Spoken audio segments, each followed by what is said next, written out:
शेतकऱ्यांनो पाहूया कृषी उत्पन्न बाजार समिती लासलगाव सोलापूर या ठिकाणचे असलेले कांदा बाजारभाव। कांद्याच्या भावात आज नक्की काय बदल झाला आणि आवकेत किती वाढ झाली? आवक आज वाढलेली आहे आणि भावात वाढ झाली की घसरण झाली, किती घसरण झाली आणि कसे मार्केट चालू आहे, सविस्तर संपूर्ण बातमी बातमी लाईव्ह अपडेट बाजारभाव संदर्भातील बघणार आहोत।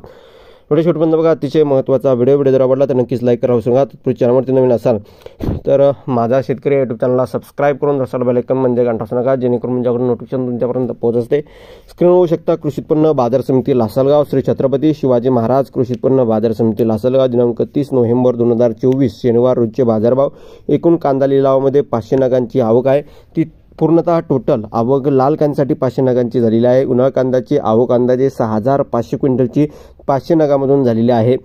त्याला बाजारभाव रुपये प्रति क्विंटल प्रमाणे बघितले तर या ठिकाणी बघितले तर लाल कांदा कमीत कमी 1600, जास्तीत जास्त 5680 सॉरी मित्रांनो 4680 रुपयापर्यंतचे मार्केट आणि सरासरी 3800 रुपयापर्यंतचे मार्केट आहे।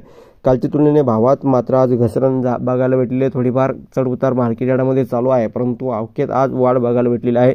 आवक कालच्या तुलनेने वाढलेली आहे, परंतु भावात थोडी नरमाई घसरण एकंदरीतच आपण त्याला म्हणू शकतो। आणि त्यानंतर बाजार समिती सोलापूर या ठिकाणी बघू शकता श्री शेलीरप्पा जावळे सोलापूर, श्री सिद्धेश्वर मार्केट यार्डामध्ये सोलापूर बाजार समितीमध्ये श्री सिद्धेश्वर मार्केट यार्ड, श्री सिद्धेश्वर कृषी उत्पन्न बाजार समिती सोलापूर कांदा गाड्यांच्या श्री शेलीरप्पा जावळे या ठिकाणी आडत्यांगड 300 बाजार समिती सोलापूर या ठिकाणी 355 कांदा गाड्यांची आवक झाली आहे।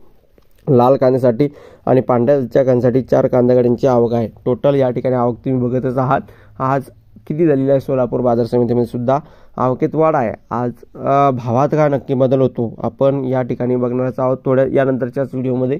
तर धन्यवाद मित्रांनो, माझा व्हिडिओ शेवटपर्यंत बघितल्याबद्दल। भेटू शका माहितीपूर्ण कांदा बाजाराचे अपडेट्स तोपर्यंत इथेच थांबतोय। जय महाराष्ट्र, जय श्री, धन्यवाद। लाईक, शेअर आणि सबस्क्राईब आणि जास्तीत जास्त कांदा उत्पादक शेतकरी बांधवांपर्यंत हा व्हिडिओ नक्कीच शेअर करा ही विनंती। धन्यवाद, भेटूया पुढे, तोपर्यंत माझ्या महाराष्ट्राने धन्यवाद।